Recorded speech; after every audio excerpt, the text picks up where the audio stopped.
2023 Mazda CX-R or something like that. It's a Mazda. So here's an interesting thing. You see where I'm taking my pressure from? That's my pressure. 87 PSI, 88 almost. Now if you look right down there, you could see a pressure switch sticking out. So I'm taking the pressure from here, 88 PSI. But I noticed another pressure switch on the high side right here on the liquid line.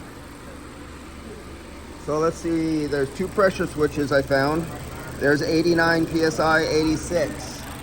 86 is probably that 87 right there. So they're bouncing around within a few PSI of each other. 88, 84, and the 84 is probably this one right here. This is 84 PSI. So this pressure switch is probably 84. So if I had my service fitting and I was connected on this line right there, I would be 84 PSI right there. But if I'm hooked up right here, I'm 87, 88 PSI. That's on this vehicle. Some vehicles will be more difference, less difference, and it all depends on ambient conditions too. They don't have a low pressure sensor in here, and I couldn't find the evaporator temperature sensor. I was looking for there's ambient air. It's 64 degrees in here. And yeah, that's, I was trying to get the evaporator. I couldn't find the evaporator. This vehicle doesn't give you much functions. There's no air conditioning mode for testing the AC, so you're kind of screwed there.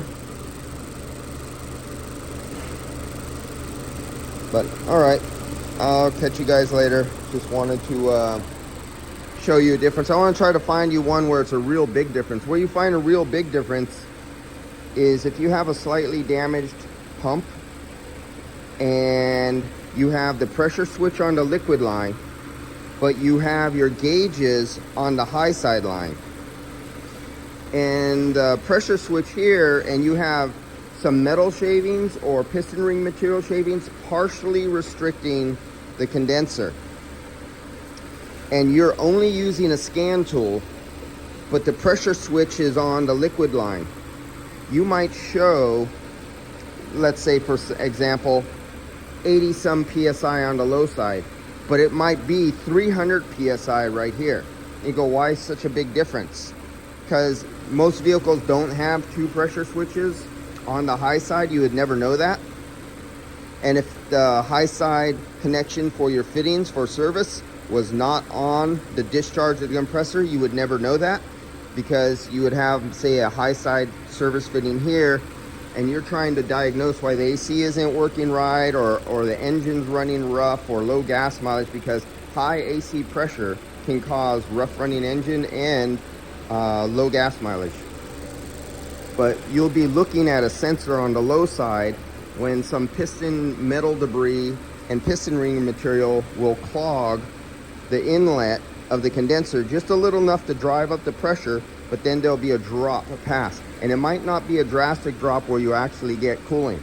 And most guys nowadays on a lot of these cars, we can't even get our fingers to lines like this. You can't even get your fingers to them.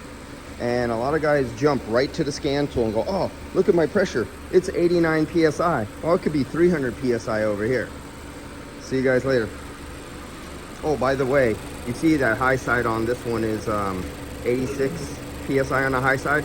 And I just came from that Toyota. I took a video of, what was that, 195?